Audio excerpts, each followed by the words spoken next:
Good afternoon, everyone. Again, I'm going to start off the open mic. You guys can continue on your little have the snacks. Thank you again for everybody shared well this afternoon. We had a lot of people around. We had a lot more people than we thought today, so thank you all for sharing, shall we say. All right, so my mom called me David, or son number one. If anyone else ever called me David, I'd always said, only my mom calls me that. Mind you, when I was young and heard my name, it usually had a bit of a tone with it, like, David. My mom tried to discipline me as a preteen when Dad was away moose hunting, apparently because that's when the trouble started. She would use the wooden spoon, and I would fake whimper to make her feel I was having an effect. But there was no faking it when Dad got home and I got the belt. Lesson learned. And yes, we spanked our kids too. Well, one more than the other, right, Jay? Why did we spank? Because my parents did, and we all turned out with proper ethics and morals. And it was a lesson. I understand later in life that any lessons my parents gave were for a reason, and they still loved us no matter. Mom made this clear when she would sit beside me sitting on the softest part of the bed, and explain why I got spanked. And did I understand why? With no harsh words, only we love you, lesson. Dad told us that for 66 years, Mom and Dad were married, not one fight, not one harsh word, never an argument, maybe some silent treatment for a couple hours, but that was it. Another life lesson. There you go. Mom had incredible hearing. We grew up with a ceramic apple cookie jar filled with Mom's famous chocolate chip cookies, which is still around, I believe. If I so much as tinked the lid trying to sneak a couple cookies late at night, I would hear, David, from upstairs. So lesson, we had to sneak frozen cookies from the freezer ice cream pail. They were even better frozen. When Mom went to serve guests and the pail was near empty, yep, David. When I started driving, I would come home late and I could see the living room lights on as I pulled into the farm driveway. By the time I got inside, the TV and lights were off and Mom had scurried off to bed. I knew what this meant when we had our own boys. You only go to sleep when you know your family is safe. It was a lesson. When I moved out, Mom and Dad told me, anytime you need to come back, your room is here. And I did move back for a bit when they saw a poor path I was taking. No judgment, just love. Lesson. Mom's lessons of love were unconditional. Her giving of herself was her life. She lived so that others around her could experience her wisdom, her kind words, her love, her life lessons, her grammar, her generosity, and of course, her baking. There was a huge freezer that was always packed with her delights. In every visit, she would ask, would you like some treats? And the answer always was, hey, hello. Technical difficulties? Was there only ever one answer? Yes, please. Mom had a request a while back to go for a longer Harley ride, to which I said, anytime. Sadly, it never happened. I will now have Mom with me on every ride I go on. My lesson to myself in showing her the love that she instilled in all of us. Ride on, Mom. Safe travels. Open mic for all those ones that want to partake.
Seatbelts, please.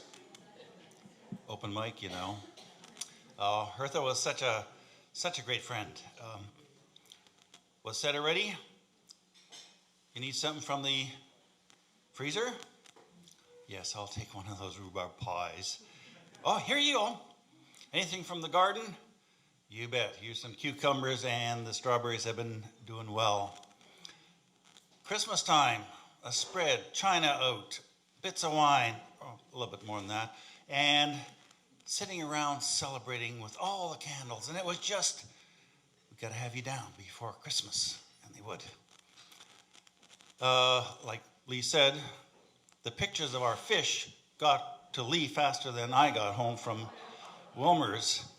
And the embrace, the love, where have you been? How are your kids? Oh, Hertha was a jewel. Thank you.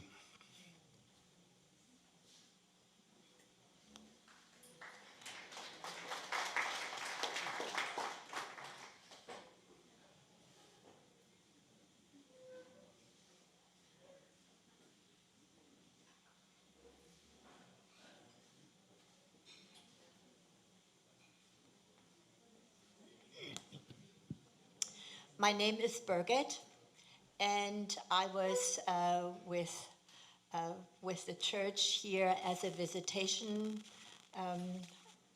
minister, or however you want to say it. And I did often, when the year end came, we had to send in our reports.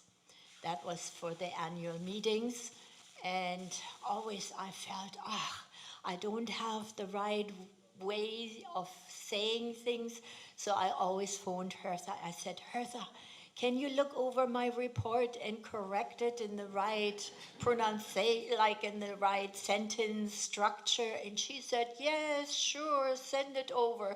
So she was always my helper in that. Also with visiting, I do have really big admiration for Hertha because she was a visitor as well. And so we went to see the Grinnings in Abbotsford, or even I remember when Evelyn Rempel had her surgery. She had some sort of anxiety to be alone. And Hertha said, no problem. She came and she stayed overnight just to calm Evelyn, and that she felt at peace, and that was somebody there. That was Hertha. And one visit, what really sticks out to me was when Margaret Schultz, when she was in hospital, or she was in hospice. And Hertha and we went there to visit, and she said, Hertha, you are late. And then Hertha said, oh, yes, I know. But she was so faithful that she came always in the afternoon at the same time to visit. And Margaret remembered that, and maybe we were a little bit late, and she said, Hertha, you are late. So that was Hertha, and those memories I will cherish and keep with me forever, because that she was that way my lifesaver. Thank you.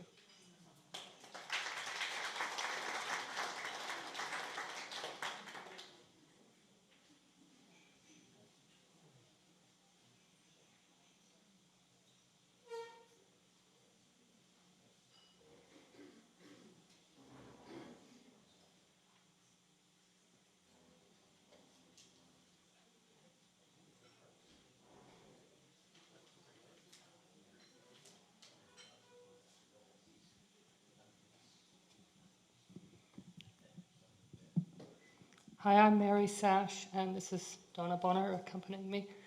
And we just came to talk about how Hertha was helping us when we did Pioneer Girls, which later changed to Girls Club. And Hertha was so eager to help in whatever way that she could. So she invited our Girls Club, 2 or 3 or 4 leaders, I'm sure there were more than just the 2 of us, to her home, which was decorated just Christmassy, just so much. I'm sure that Wilmer must have helped with all that. There was so much. I mean, I don't know. The house was just full of beautiful Christmas things, and we were to do a craft, and we're not really sure, but it was a baking craft, decorating cookies or something. Lori, you might remember. You might have been involved too. I don't know. We must have had 20 girls and a few leaders stuffed into that house and taking turns in the kitchen with, I don't know, I think I remember sprinkles and icing sugar.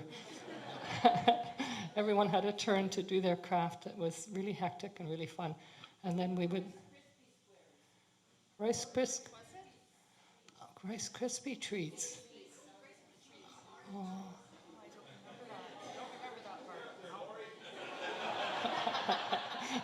We need Lori Gertzen to help us remember. But I do recall it was, okay, that makes sense, because I remember it being a really sticky mess. And Hertha just took it all in. She just loved having all these girls in her home.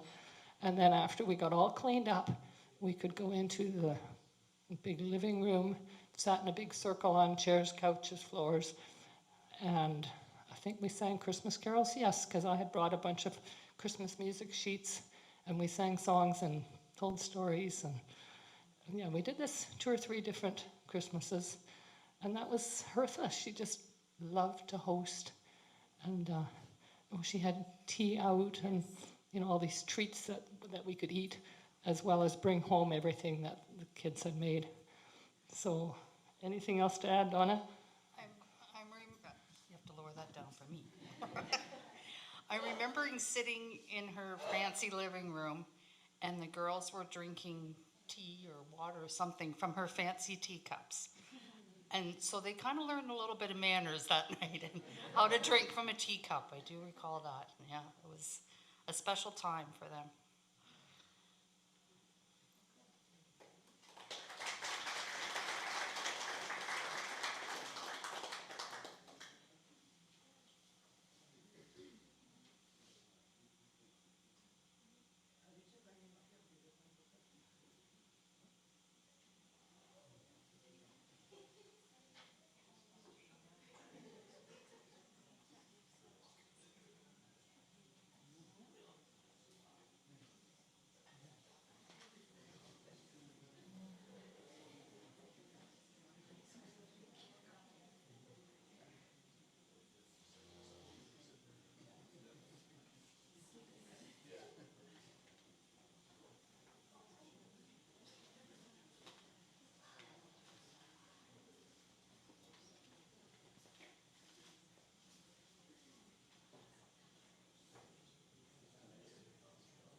Mom's been gone for 6 weeks, and I think of her every day. Sometimes it's just being thankful for the time we had with her, as we were lucky to have a loving mom longer than a lot of others do. Sometimes it's digging out a recipe she used to make, and thinking of the many times that I would bake alongside her while also acquiring the love for it. Sometimes I lay awake in the middle of the night and I think, Mom would just be going to bed right about now. Mom had, let's say, a strange sleeping schedule. She usually wouldn't go to bed until the middle of the night and then sleep until late morning. When I was in my early teens, we would go out to the Guildford Mall in Surrey to go back to school clothes shopping. Of course, I would be eager to spend as much time shopping as we could, so I would wake Mom up early so that we could be there shortly after the mall opened. After hours of shopping, we would start heading back home, and it never failed. Not too far into the drive, Mom would need to pull over on the side of the highway or into a rest stop to have a nap because I had woken her up so early. She would just tilt her seat way back, tell me to wake her in 20 minutes, have a nap, and then we'd be on the road again. I think I also tilted my seat back out of sight so as not to be seen by passers-by. Needless to say, once I got my driver's license, I was the one driving home. Mom was a people person. She would talk to anyone, anywhere. Everyone knew her along her regular walking route, including the dogs, because if anyone was out in their yard, she would stop and talk to them or give their dogs treats. An old neighbor of Mom and Dad's reminisced with me the other day about her first meeting Mom. Mom was on one of her walks with their dog and noticed a new neighbor out in her front yard. Of course, Mom stops and introduces herself. They chat for a minute, and Mom asks her if she has any kids, and it happens that the new neighbor has a son the same age as Lori's son. The neighbor mentions that her son's birthday party is coming up, so Mom says, "Oh, my grandson should come to that so that they can meet." So yes, Mom was so friendly and trusting, she would even pawn her grandson off to a stranger so he could make a new friend. But from that day on, friendships were born between the families that continue to this day. Mom always wanted to see the good in everyone, and I think it's something we can all aspire to.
Okay, looks like we're gonna close things off here. A few thank yous.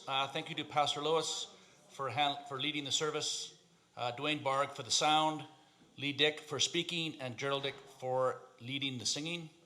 Heather Corrigan for piano, Sam and Donna Bonner for greeting everyone, Lori's Diner for catering and refreshments. Thanks to all of you, relatives, friends, acquaintances, who knew Mom over her 89 years. She loved you all. Thank you very much.